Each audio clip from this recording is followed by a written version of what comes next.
The only thing necessary for evil to succeed is for good men to do nothing. It's important that people wake up to what is going on. It's time that we read the Constitution. It is error that needs the support of government. Truth can stand alone. That was given to us by Thomas Jefferson.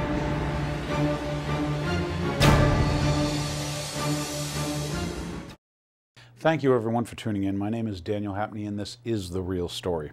I got some news for you this week, plus we're going to go back in time, back to when I did my first show here in the studio. And I did the show on money, so I want to do a little retrospective and say, how was it that I could figure that stuff out? And I wasn't the only one. There were many others who figured it out. But I wasn't clairvoyant. This wasn't like I'm looking at a crystal ball. I like this analogy.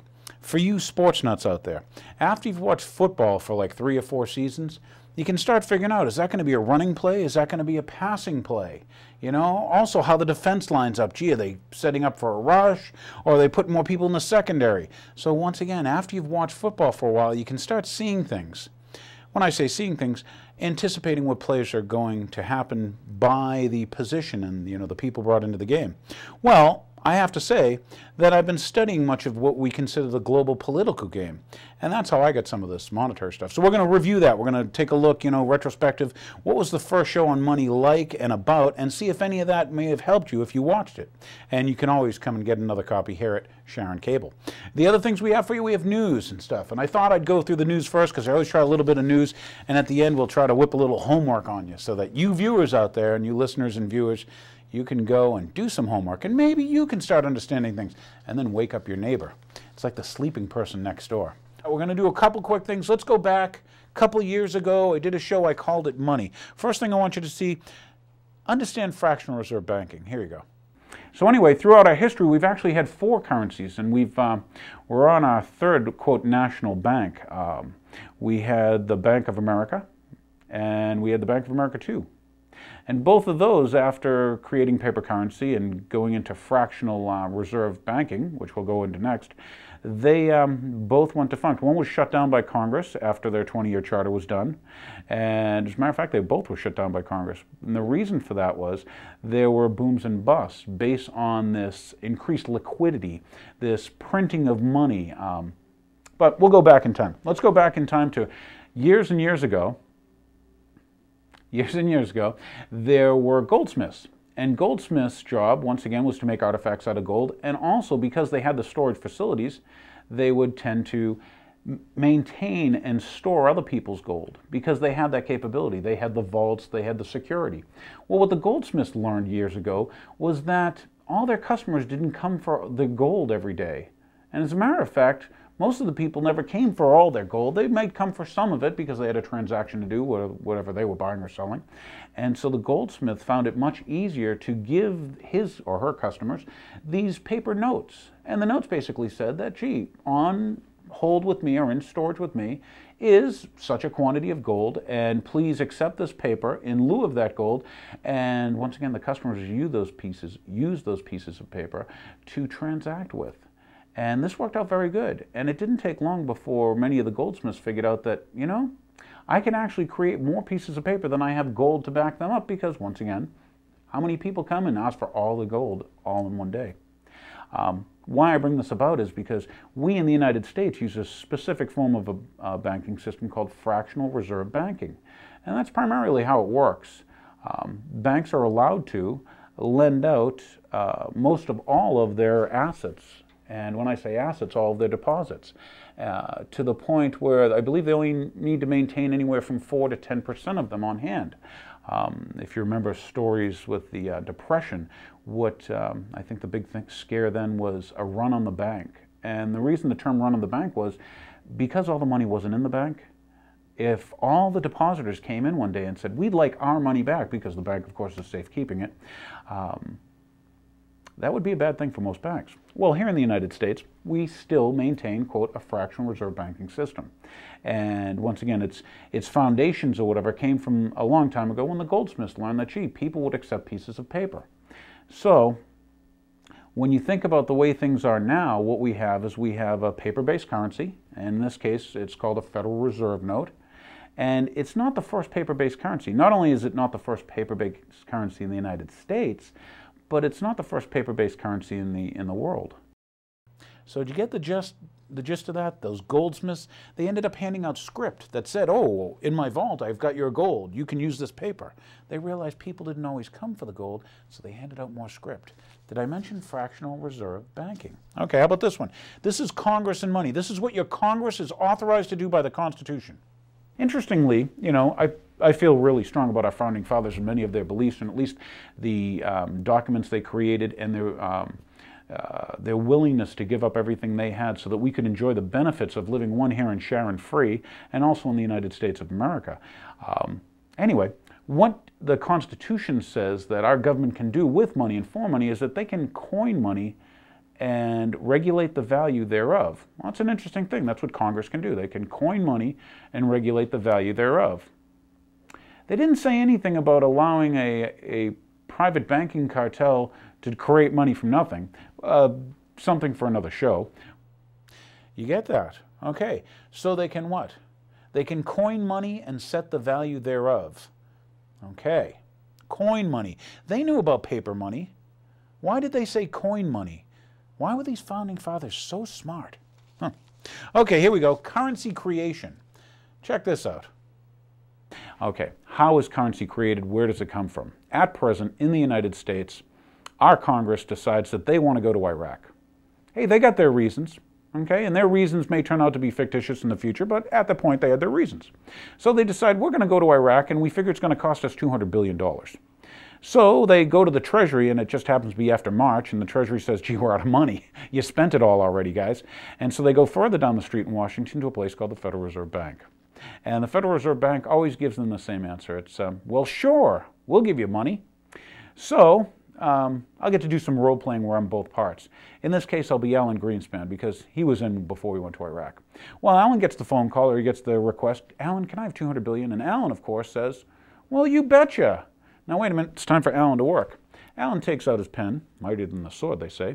He opens up his book called the General Ledger. Here's the note. U.S. Congress, $200 billion.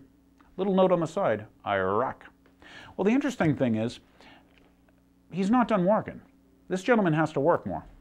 So then he picks up his telephone, and he calls the Treasury and says, by the way, boys, would you print up $200 billion and give it to George, or it could be Bill, or who's ever in charge, Ronald, right?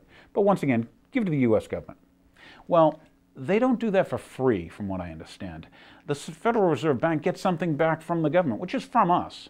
And what they get back is Treasury bills and Treasury notes.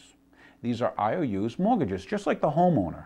It's a promise to pay the money back to the Federal Reserve with interest. Now, that's an interesting thing. The fact that this money that didn't exist now exists, and we're going to pay this bank back interest. A couple notes we'll bring up in the next show, and that is, the interesting thing is, how many of my people, or my listeners and you people out there, understand that it's a private bank? I'll ask you, is it a private bank or a public bank? All right. So anyway, here the government gives them these IOUs called Treasury notes and Treasury bills. Well, what do they do with these Treasury notes and Treasury bills? Last time I checked, they sell them at greater than face value. Isn't that interesting? They don't even hang on to them. Because just think, if Alan Greenspan had a bunch of Treasury bills under him, he'd hatch them like an egg. But no, they sell them, and right now I guess foreigners own close to half of them. So most of the debt that we've incurred, of course, we owe to foreigners. We'll get into how much we're consuming later. But these IOUs, these mortgages on America, basically, is interest on money created from nowhere. It's not like the Federal Reserve had that money in reserve somewhere, like, oh, they opened up the cannon. Oh, there's the money we left in here. No, that money didn't even exist. So let's go with it. Well, we gave them back an IOU. They gave us the $200 billion. And by the way, whenever you consider paper currencies, they're at their greatest value right when they're created. So the people that get to benefit the most is, in this case, the federal government, because they get to receive this money while it has its strongest purchasing power. And the bankers get what? They get interest on this. That's rather interesting, so that every dollar that you have, and I probably have some in my wallet, every dollar, if you look at the top of it, you should understand that it's a banknote from the Federal Reserve Bank. and that every one that you have in your pocket, you have in your bank account and everything, every one of them owes interest. And that owes interest part is important because that's interest that you're paying, you're going to pay in the future, and your children and offspring and anybody else you leave here that you may even love is going to end up paying also. And right now, I believe there's a good chance that we're never going to be able to afford to pay all that interest. But that's a whole other story for another show. So we've got this money created from nothing. And we've turned around and issued these basically like bonds, interest-bearing notes called, once again, Treasury bills and Treasury notes based on the duration. And here we are paying interest on borrowing money from a private bank. Well, once again, that was just last week I wanted to go to Iraq. Let's say I want to do something else. And you'll understand how this money continuously gets generated from nothing. And when money gets generated from nothing, what happens is the money that's out there existing already, prior to that generation, okay, buys a little bit less. Because there's more of it around. And whenever there's more of something, its value goes down. And if you're familiar with world markets and monetary markets, you'll understand that the dollar has been tanking. When I say tanking, been dropping in value kind of rapidly. So maybe after tonight's show, you know how a dollar's created. Couple thoughts. Let's look into the future now, knowing what we know, knowing history, because this isn't the first time. What can we expect? A couple things I want the viewers to consider. This is what I recommend you consider and you might expect, and that is one, hyperinflation. Find out what that means. Type in that word, find out what hyperinflation means. Okay? Greater unemployment, oh my gosh. More foreclosures, yeah, we already talked about that earlier, how they're record, okay? A greater police state, because the banksters will use the police to protect their exit as they loot your grandchildren, okay? Costlier imports, okay, especially food. Prepare yourself, folks. This is what's going to happen. This is what always happens, okay? They're taking this country down. These banksters are looting us. Okay, so they can come, once again, problem, reaction, solution. They created the problem, and they get bailed out, and they show the solution. The solution is to give them record bonuses. Hope you know what's going on. Hope you study history. Okay, you want to see a great bankster movie? I'm going to recommend you see It's a Wonderful Life. You should learn more about these bankers. Now, for your homework, we're going to wrap this up with a little bit of homework for you, and the homework's going to be, why don't you go home and read the Constitution and the Bill of Rights? It's really not that long. You can maybe know a little bit about what your government's supposed to be doing. Once again, that whole document was written to what? To constrain government, not to constrain people. Okay? Find out about the private, and I did say private, Federal Reserve Bank. They're not federal. They have no reserves. You know, I barely would call them a bank, but it's interesting. Support. Here's something to support. Support the Audit the Fed bill. It was H.R. 1207 by Ron Paul, okay, who said, hey, let's get on these banksters. They're taking this country down like they've taken every country down in history. Okay? And by the way, I'm wrapping this up with God bless this republic. And if you don't think it's a republic, say the Pledge of Allegiance. And by the way, do you pledge your allegiance to the flag of the United States of America and to the republic for which it stands? Not the globalist bankers, not the global economy, not the global warming, not the global this and the global that. Are you getting tired of your elected representatives telling you everything's global this, global that? There's something good about having a sovereign nation, let alone a republic. And I want you to consider that. So there's your homework. Thanks for watching The Real Story. Hey, you can find all the old shows online. Go to The Real Story Sharon. It's up on YouTube. I hope you enjoy them. Thanks for watching.